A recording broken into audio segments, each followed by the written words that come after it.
My new VP said I was easily replaceable. 2 weeks later, he was begging me to come back. I need to get this off my chest, because I'm still shaking a little typing this out. And it's been 3 weeks. I'm 34, I'm a senior infrastructure engineer. I've been in this industry for 11 years. And 4 days ago, the man who fired me for not being special called me at 11 p.m. crying, begging me to come back. I let it go to voicemail twice, but let me back up because you need to understand exactly how we got here. I worked at a mid-sized software company, I'll call it Verden, for 6 years. I was the guy who built the back-end systems that kept the whole platform running. Not glamorous work. Nobody claps for the person who makes sure the servers don't fall over at 3 a.m. But everybody notices when that person isn't there and things start breaking. Over 6 years, I'd built relationships nobody else had. I was the one who negotiated our biggest infrastructure contract with a client I'll call Halbrook Systems, a manufacturing client that made up almost a fifth of our company's total revenue. I was also the guy who, 2 years ago, quietly filed a patent alongside our old CTO for a data compression method we used internally. It saved the company real money on server costs. My name was on it, not just the company's, mine, personally, as co-inventor, with a licensing clause that gave me a small cut if it was ever used outside our original agreement. Nobody thought much of it at the time. It felt like paperwork. It would matter a lot later. Then our old VP of engineering retired and the company brought in someone new. I'll call him Grant. Grant was 38, sharp suit, sharper opinions, fresh off a big-name company where he'd apparently been a director for 2 years. From week 1, Grant made it obvious he wanted to remake the department in his image. He kept saying things in meetings like, flat hierarchies are dead weight, and everyone here needs to prove their value from zero. He wasn't wrong that some restructuring was overdue. But it became clear fast that Grant's real talent was politics, not engineering. He couldn't read half the systems I managed. I tried to work with him. I really did. I walked him through our infrastructure personally, twice. I introduced him to our Halbrook contacts myself, told him how sensitive that relationship was, how it had taken years to build trust with their ops director. A woman named Denise, who did not suffer fools. Grant smiled through all of it, and then, about 2 months in, he started freezing me out of meetings I used to run. Then he gave my Halbrook account relationship to a guy on his team. I'll call him Curtis, a 27-year-old who'd worked with Grant at his old company. Curtis was fine, not incompetent, just brand new to our systems and to Halbrook. I raised it with HR, carefully, professionally. I said I was concerned about continuity on our largest account. HR said they'd look into it. They didn't. 6 weeks after Grant started, I got a calendar invite titled Quick Sync with no agenda. I walked in and there was Grant and an HR rep I'd never met, sitting very still with a folder between them. Grant didn't waste time. He said the department was restructuring for efficiency and that my role was being eliminated. Standard corporate funeral language. I asked calmly, why me specifically, given I managed the 2 largest client relationships and had 6 years of institutional knowledge nobody else had. And this is the part I will never forget as long as I live.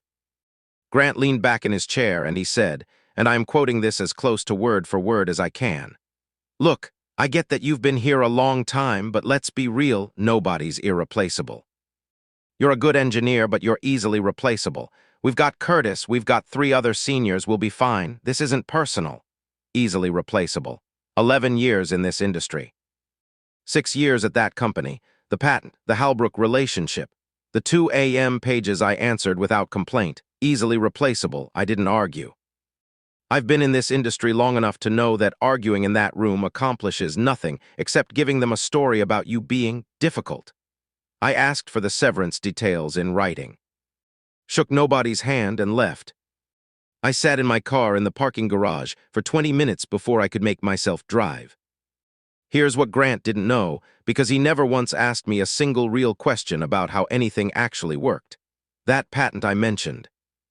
The licensing terms specified that if the compression method was used beyond the original internal scope, say, packaged into a new product tier, which Verden had just started quietly pitching to enterprise clients, The licensing fee structure changed, and it required my written sign-off as co-inventor. Nobody had touched that paperwork in 2 years. Nobody except me even remembered it existed. I had a folder. I always keep a folder. And Halbrook.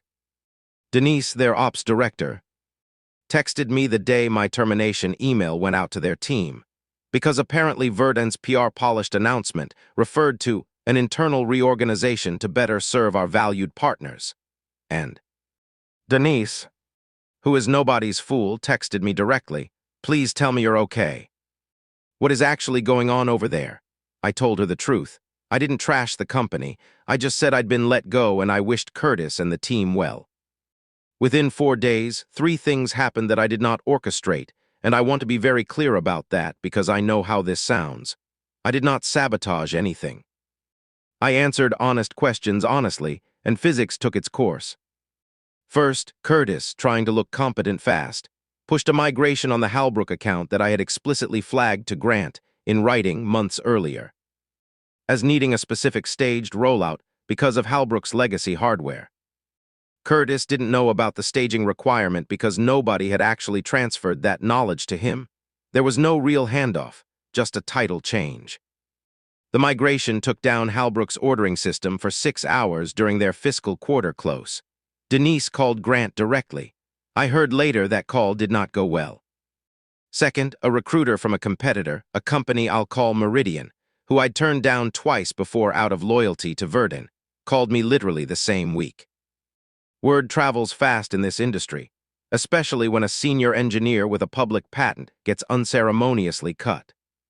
Meridian's VP of engineering, a woman named Priya, took me to lunch and said plainly, "I've heard how you got treated. I've also heard about the Halbrook outage.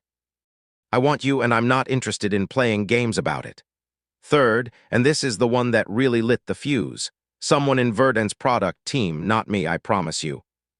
Not me, moved forward with folding the compression method into that new enterprise product tier, the one requiring my sign-off per the patent terms. Legal apparently didn't loop in engineering leadership properly, because Grant, again, didn't actually understand the systems he was managing. My phone rang. It was Verden's general counsel, a person I'd never spoken to in 6 years, very politely asking if I could clarify some paperwork regarding IP licensing.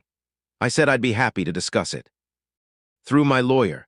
I hired an employment and IP attorney the day after that outage call, mostly to understand my own rights, honestly not with grand plans. She read the patent terms and got very quiet and then said, "You understand this means they cannot ship that product tier without your sign-off. And you understand that means you currently have more leverage over this company than possibly anyone else there." I did not understand that, not fully, until she said it. Within a week, Verden's legal team was sending my attorney increasingly anxious emails. Meanwhile, Halbrook was reportedly threatening to pull their contract over the outage, a fifth of company revenue. Remember, unless there was a serious explanation, and a plan that involved people who actually knew the account. And that's when Grant called me, not HR, not legal. Grant personally at 11 p.m. on a Tuesday. I let it go to voicemail. He called again 4 minutes later. I let that go too. The voicemail he left, and I've listened to it more times than I probably should admit, was Grant, sounding genuinely rattled, saying, "Hey, it's Grant, listen. I know I know the transition wasn't smooth, and I wanted to talk about maybe bringing you back in some capacity. We could really use your help stabilizing some things. Halbrook's asking for you by name honestly, and yeah. Call me back, please. Halbrook's asking for you by name." Denise, bless her, apparently told Grant flatly that she wanted either me back on the account or she wanted to see a formal remediation plan with an independent engineer, not Curtis, before she'd consider staying. 3 weeks after telling me I was easily replaceable, the man was leaving me a shaking voicemail at 11 p.m. asking for help. I did eventually call back, not to accept anything. I wanted to look him in the eyes over video and hear him say it. Grant tried to make it sound like an opportunity. "We'd bring you back as a principal engineer, direct line to me, real autonomy, we'd make it worth your while." No apology. Not one actual sentence that resembled, "I was wrong." Just logistics, like we were negotiating a vendor contract instead of him trying to undo something he broke on purpose. I asked him one question. Do you remember what you told me in that termination meeting? He got quiet, then said something like, I mean, I was just being direct. That's just how these conversations go. That told me everything. He didn't regret what he said. He regretted the consequences of what he said. I told him I appreciated the offer, and that I'd already accepted a role at Meridian, effective the following Monday, and that I wished Verden well navigating the Halbrook situation. Here's where it gets good, and I promise this part I really did have nothing to do with beyond being honest when people asked me questions. Priya at Meridian didn't just want me. She wanted the two other senior engineers who'd been quietly miserable under Grant for 2 months, one of whom had actually trained Curtis and watched him inherit an account he wasn't ready for. Both of them reached out to me, not the other way around, once they heard I was leaving. I connected them with Priya and stepped back. Meridian ended up hiring both of them within 3 weeks of my start date. That's 3 senior engineers gone from Verden's infrastructure team in under a month, on top of the guy who actually understood the compression patent, now working somewhere else entirely. And Halbrook. Denise's company didn't pull the contract immediately.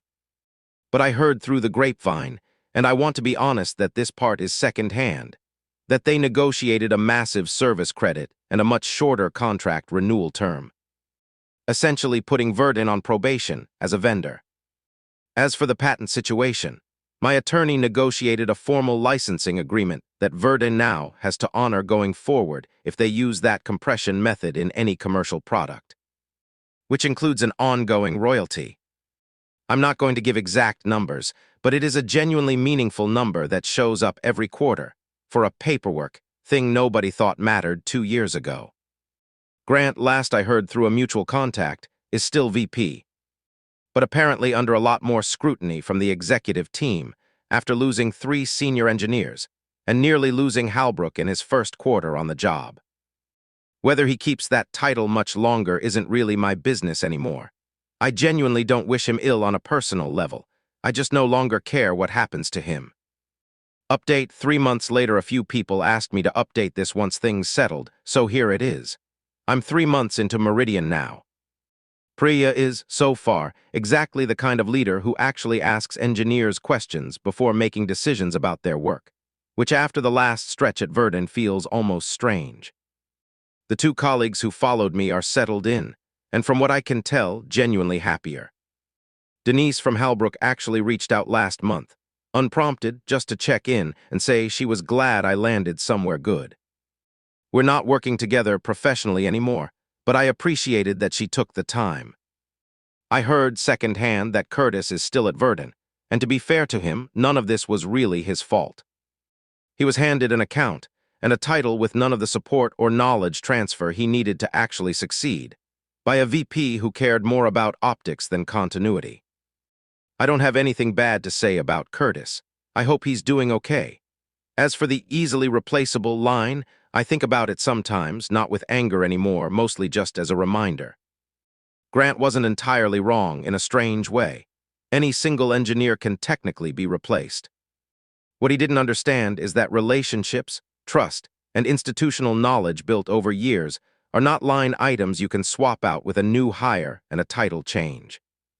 He learned that lesson in real time, in front of his own executive team, over about 6 weeks. I didn't do anything to him. I just stopped covering for a company that had already decided I didn't matter. If you've ever been told you're replaceable by someone who didn't actually understand your job, I hope you get your version of this story too. And if you're in a position like Grant was, new to leading people who know more than you do about the actual work, ask questions before you make decisions. It's cheaper than the alternative. Thanks so much for watching. If you enjoyed this story and want more fascinating Reddit tales, don't forget to hit that like button, share this video with your friends, and subscribe to Archives of Reddit. Turn on the notification bell so you never miss a new upload. Thanks for being here, and we'll see you in the next story.